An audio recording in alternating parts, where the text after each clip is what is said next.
It's Boss Kev again, out of Cape Town, HK. A B-man, self defender, brand loader.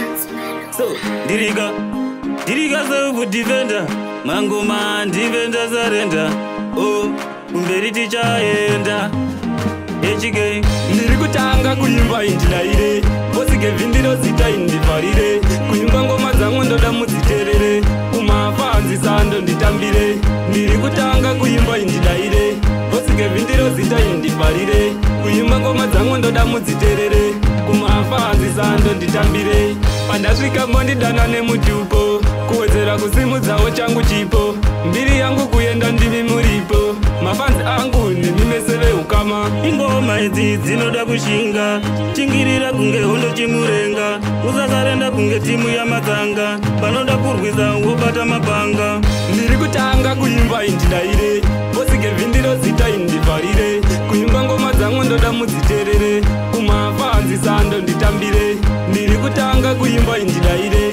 Boss Kev ndiro zita indifarire. Kuimba ngoma dzangu ndoda muziterere. Kumafanzi sando nditambire.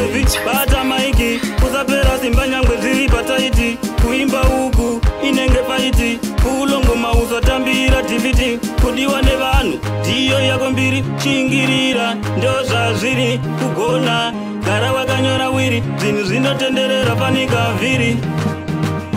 Ndirikutanga kuimba indilaire.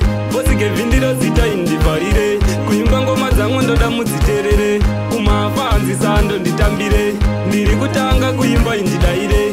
Boss Kev ndiro zita indifarire. Kuimba ngoma dzangu ndoda muziterere. Kumafanzi sando nditambire. Pandasvika mondidana nemutupo. Kuwedzera kusimudzawo changu chipo. Mbiri yangu kuenda ndimi muripo. Mafanzi angu ndimi meseve ukama. Ingoma idzi dzinoda kushinga.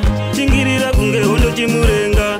Usasarenda kunge timu yamatsanga. Panoda kurwisa wobata mapanga. Ndirikutanga kuimba indilaire. Boss Kev ndiro zita indifarire. Kuimba ngoma dzangu ndoda muziterere. Kumafanzi sando nditambire. Ndirikutanga kuimba indilaire. Boss Kev ndiro zita indifarire. Kuimba ngoma dzangu ndoda muziterere. Kumafanzi sando nditambire. Saka Boss Kev bata maiki, usapera simba nyangwe ziri pataiti. Kuimba uku, inenge faiti. Ulongoma usatambira tiviti. Kudiwa nevanhu, ndiyo yako mbiri. Chingirira, ndo zvazviri. Kugona, gara wakanyora wiri. Zvinhu zvinotenderera panika vhiri. Studio Cape Town, big up Swallow King, big up Klasky. Ayo Boss Kev, big up Jaw Power.